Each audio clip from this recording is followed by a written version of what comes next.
I'm gonna go over. I'm gonna be talking to myself here because I'm gonna record for you. Okay. So I'm gonna go over an assignment that some of you are having trouble, which is this one here. I want to remind you that you need to work on anything that has an emoji, which is like the little hand, the trophies. All those are for a grade, so you need to turn them in by tomorrow midnight, the latest. But I'm gonna go over this one because some of you are still having trouble with the tables, graphs, and equations. So I'm gonna go ahead and open it and give you some examples so you can know how to answer these. Okay, that's the problem of the day. Those are just notes that we did together in class. We don't have to worry about that. I'll start with this one. On this type of problem, what I like kids to do is for them to look at the tables and the equation. Once you see the equation in the tables, I like for students to quickly identify the ones that are similar, right? So for example, this guy, the x is 1, the y is 3, the x is 3, the y is 3, the x is 1, the y is 1, the x is 1, the y is 3. So right now, J and G and J are similar. So probably more than likely the answer is probably going to be one of these two tables that go with that box. So I'm going to go to the side and I'm going to go ahead and try that. I'm going to go y equals 3x. That's my equation. It's an algebraic equation. I just got it from right here. Okay. So all you have to do is substitute what the table gives you. Okay. So I have an x there as a 1. So I'm going to go 3 times 1 because the table said that the x was 1. Okay. Now the table says that the y is 3. So I'm going to go ahead and substitute the y for 3. And then I'm just going to solve. 3 times 1 would be 3.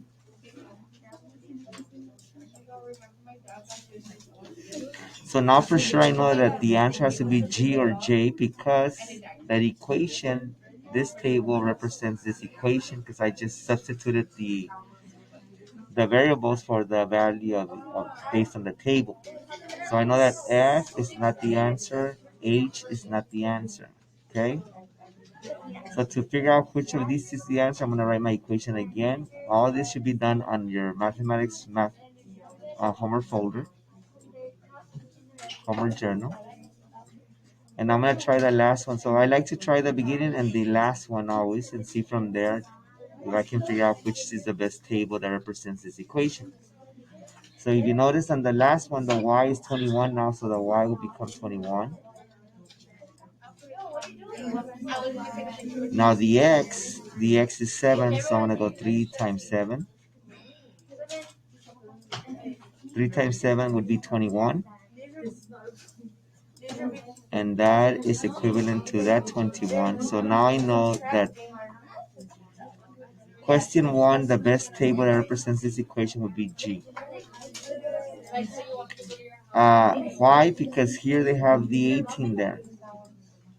And we just found out that it has to be 21. That the y has to be 21.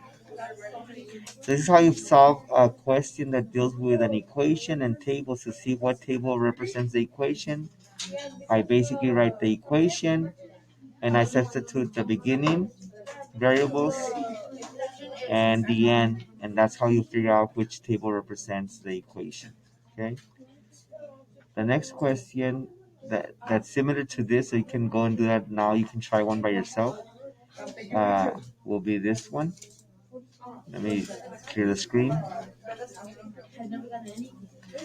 So question number 1 is exactly like question number 3. You're gonna do the same thing. You have your equation there. You have your tables. You're gonna go check which ones are all the same. So again, I notice that G and J are the same. So I'm gonna try these two tables by substituting the variables with the equation and check which one makes it true. Okay. Again, these are not the answers. I'm just selecting whatever so I can move on to the rule form. You have to go try it on your own. So question number 1, the one that I just modeled, is exactly like question number 3. Do be careful because this question does have decimals right there. So make sure that you're careful with that. Now the next type of question that deals with multiplicative and additive relationship would be this one. This one, they give you a table with statements. Okay. So whenever they give you a table with statements, what I'm gonna first do is I'm gonna go ahead and get my pen uh, and copy on the side my table on my homework journal again. And I'm gonna go ahead and put X and Y. Okay. And we have 12, 24, 48, and 60.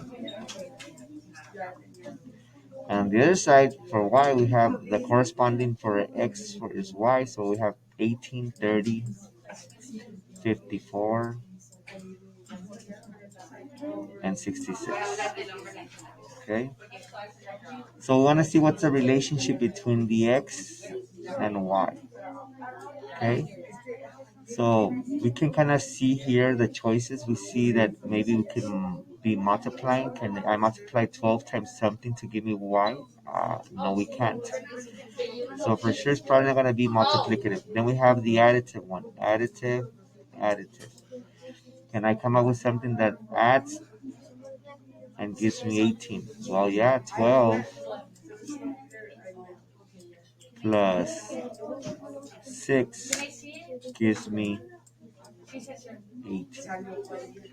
So now you need to check that it works with the next set of corresponding numbers. So 24 plus 6 would give me 30. Yep, it will. 48 plus 6 would give me 54. También. Perfect.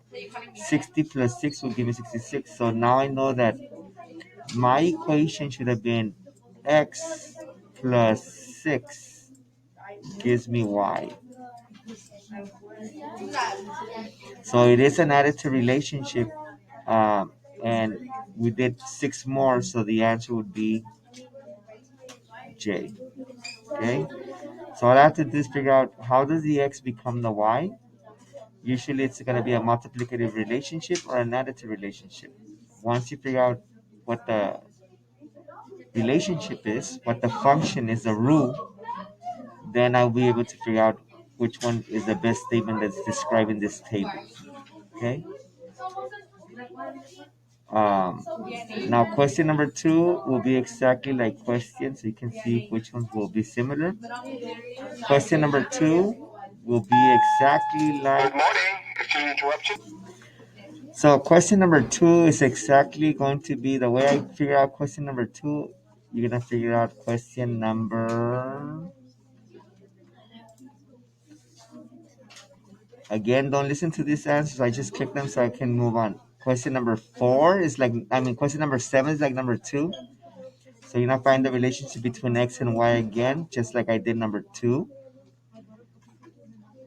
Question number 9 is like number 2. You're gonna find the relationship between X and Y again. Question number 9 is like number 2. So 2, 7, and 9 are similar. So, and those are the ones that are similar. So the way I model question number 2, that's the way we're gonna do question number 7 and question number 9. Okay.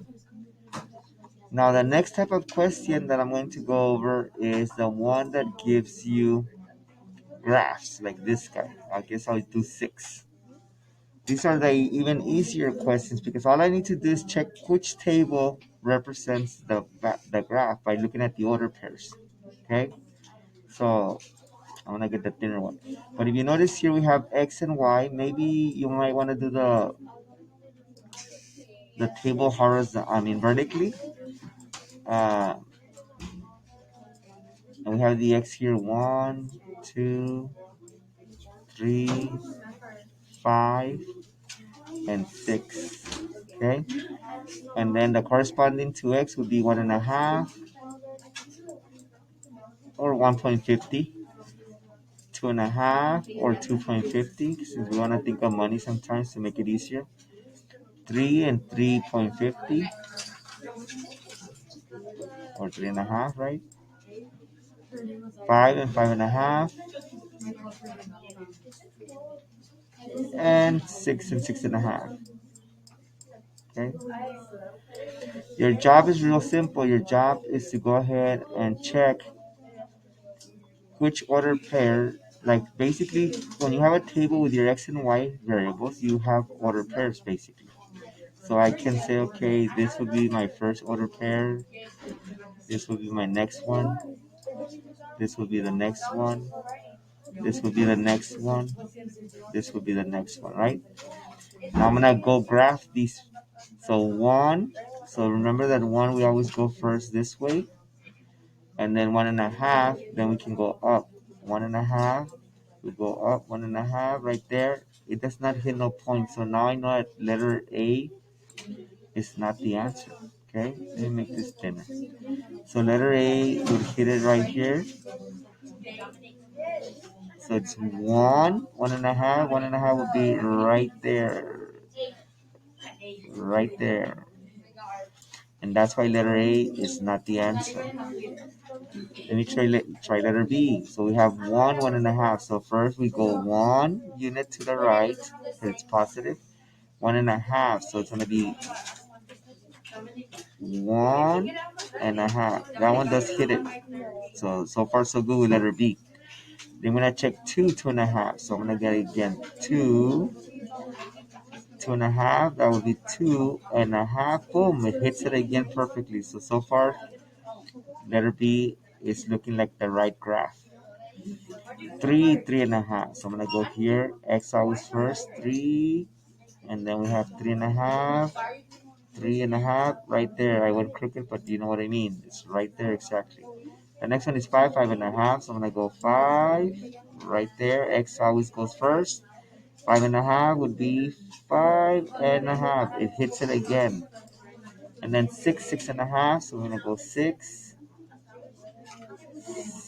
6.5. So guess what? Choice B looks pretty good. The table represents the graph because I was able to graph all these order pairs and they hit all those points on that graph. Now, a good student will go check to see why the other ones are wrong, so we can check here. Like this one looks pretty good too. 1, 1.5, 2, 2.5, 3, 3.5, 4. That's the problem. We never talked about 4, right? And then 5, 5.5, and then 6 will probably have been over here. So this graph does pretty good too, but this graph represents these order pairs. So these order pairs that are here represented by the table. Okay, so that's why B so far is the best answer. So C is out. This guy went to 1.5, 1. Some of you have the habit of going first up and then to the right. No, X has to go first. Then Y will go second. And just remember that the X is the independent and the Y is the dependent. So Y depends on X. Because Y depends on X, X has to go first. Okay? Now this type of question, so you can see this type of question, the way I did it, you're going to do it with these numbers. So question number 6, the way I model question number 6, that's the way you're gonna answer question number. Let me go backwards first.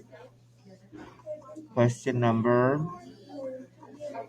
4.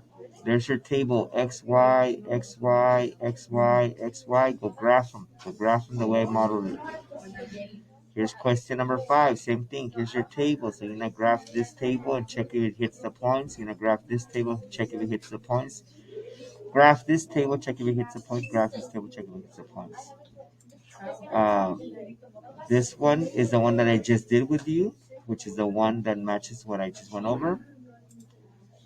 And this one is also the same way. Question number 8 works the same way. I'm going to put these graphs, go graph them, and check which one represents the order pairs that are in this table. Okay. The last one is the one that I have to create first a table off the thing and then go do the statement. So I'm gonna just help you create the table and then I want you to go home by yourself and figure out the statements. Okay. So How do I create the table from off the graph? Really simple, okay? So we'll write our table again. We have our x and y, so x and y. And all you have to do is go check how you would graph this point. How I would graph this point would be 1, 5. So 1, 5. The next point would be 2, 6.